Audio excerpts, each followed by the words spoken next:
এবার একটু ওই মানুষগুলাকে সুযোগ দেন যারা নিজেরা চাঁদাবাজি করে না, বরঞ্চ চাঁদাবাজদেরকে রুখে দেওয়ার জন্য শপথ নিয়েছে।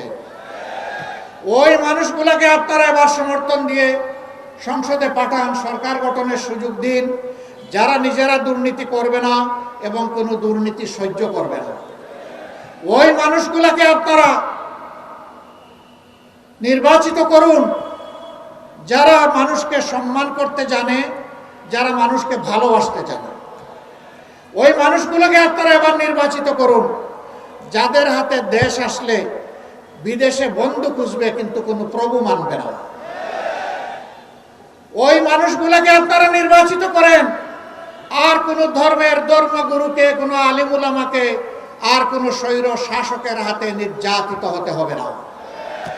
ওই মানুষগুলোকে আপনারা নির্বাচিত করুন, যারা ধর্মে বর্ণে বিভাজন সৃষ্টি করে মানুষের সমাজে মানুষকে বিভক্ত করে মুখামুখি করে ফেলে, তাদের বাইরে এসে একটা ঐক্যের সমাজ, সংহতির সমাজ, ভালোবাসার সমাজ, সবাইকে নিয়ে বাংলাদেশকে একটা ফুলের বাগানে পরিণত করার সমাজ যারা গড়ার শপথ নিয়েছে, সেই 10 দলকে আপনারা সমর্থন করবেন। প্রিয় দেশবাসী, যদি আমরা আল্লাহর মেহেরবানিতে আপনাদের ভালোবাসায় নির্বাচিত হই, তাহলে আমরা কথা দিচ্ছি যে আমরা ইনশাআল্লাহ আমরা গোটা উত্তরবঙ্গকে বাংলাদেশের গৌরবের কৃষি রাজধানীতে পরিণত করব ইনশাআল্লাহ।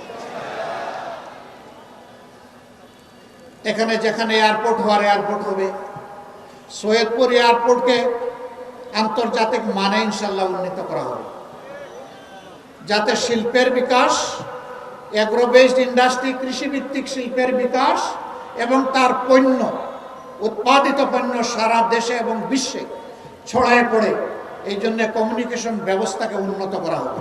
নতুন বাংলাদেশ গড়তে এলো জুলফিকার স্টিল। জুলফিকার স্টিল, ইস্পাত দৃঢ় অঙ্গীকার।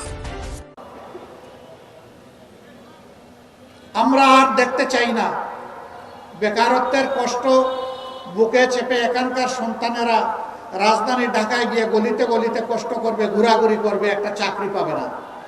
আমরা চাই তাদেরকেই দক্ষ জনবল হিসাবে গড়ে তুলে উন্নত শিক্ষা এবং প্রশিক্ষণের মাধ্যমে প্রত্যেকটি ঘরকে এক একটা ইন্ডাস্ট্রিতে আমরা পরিণত করতে চাই। বিশ্বে এরকম বহু দেশ আছে, জাপান আছে, ভিয়েতনাম আছে, চায়না আছে, তারা তাদের প্রত্যেকটা ঘরকে ইন্ডাস্ট্রিতে পরিণত করেছে। তারা যদি পারে, আমরাও পারবো ইনশাআল্লাহ। এই দেশের চেহারা বদলে যাবে শুধুমাত্র আমাদের যুবক যুবতীদের হাতে আমরা যদি কাজ তুলে দিতে পারি, সম্মানজনক কাজ, তাদেরকে কাজ তুলে দেওয়ার হাতে আগে যদি হাতগুলো আমরা গড়ে দিতে পারি। আপনারা জেনেছেন, দেখেছেন, আমরা ঘোষণা করেছি দক্ষ জনশক্তি গড়ার জন্যে আমরা পরবর্তী চাকরিতে প্রবেশ করার আগ পর্যন্ত একজনকেও আজানের জবাব দেবেন। চাকরিতে প্রবেশ করার আগ পর্যন্ত পর্যাপ্ত ট্রেনিং দেওয়ার জন্য সর্বোচ্চ প্রয়োজনে একজন ছাত্রছাত্রীর পিছনে প্রতি মাসে আমরা 10,000 টাকা করে সরকারি কোষাগার থেকে ব্যয় করব। এরপরে তাদেরকে দক্ষতা দিয়ে বলবো, যাও এবার দেশ সেবা করো, এবার বিশ্বের যেখানে পছন্দ সেখানে যাও, গিয়ে দেশের জন্য তুমি কিছু করো। এরা আর বেকারত্বের অভিশাপে ভুগবে না। অনেকে বলেছেন বেকার ভাতা দিবেন, বেকার ভাতা অপমানের। আমরা তাদের হাতে অপমানের চাবি তুলে দিতে চাই না, আমরা সম্মানের কাজ তুলে দিতে চাই। এখানে যুবক যারা হাত তুলুন, আপনারা কাজ চান না বেকার ভাতা চান? কাজ চান কারা? হাত তুলেন। আলহামদুলিল্লাহ, সবাই কাজ চায়, একজনও বেকার ভাতা চায় না। আমরা ওই জাতিকে বেকার বানাতে চাই না।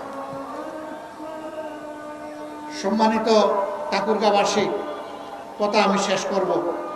এখানে 3টা নির্বাচনী আসন আছে।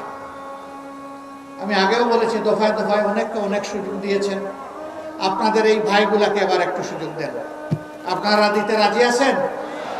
আপনারা এই কয়জনে দিলে হয়ে যাবে?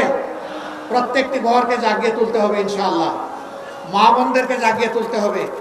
আমরা নারী পুরুষ সবাই মিলে আমাদের স্বপ্নের প্রত্যাশার বাংলাদেশ গড়ব ইনশাআল্লাহ। আমরা সেই অ্যাসপায়ারিং বাংলাদেশ অফ দ্য ইয়াথস, যুবকদের আকাঙ্ক্ষার বাংলাদেশ আমরা গড়ব। মায়েদের জন্য নিরাপদ বাসস্থান, যাতায়াত, কর্মস্থল আমরা নিশ্চিত করব ইনশাআল্লাহ। তারা গর্বের সম্মানের সাথে তারা এ দেশকে সেবা করবেন, তারা অবদান রাখবেন সকল উন্নয়নমূলক কর্মকাণ্ডে। আমরা সবাই মিলে হাতে হাত মিলিয়ে ইনশাআল্লাহ আমরা দেশ গড়ব। আমরা কোনো বিভাজন সৃষ্টি করতে চাই না। আমি আগেই বলেছি, 3 শর্তে যারা রাজি হবেন, এটি বাংলাদেশ জামাতে ইসলামীর শর্ত না, এটি জনগণের কলিজার শর্ত। এদেশের মানুষ এইগুলাই চায়, এর বাইরে কিছুই দেখতে চায় না। আসুন আমরা সেই মানুষগুলোকে আপনাদের হাতে তুলে দেই, যাদেরকে নিয়ে আগামী দিনে আপনারা কাজ করবেন, সংসদে পাঠাবেন। আপনাদের সেবক হয়ে কাজ করবে, মালিক হয়ে নয়। সৎ হয়ে কাজ করবে, চুর হয়ে নয়। আপনাদের সম্পদের পাহারাদার হবে, চৌকিদার হবে, সম্পদের মালিকে পরিণত হবে না ইনশাআল্লাহ।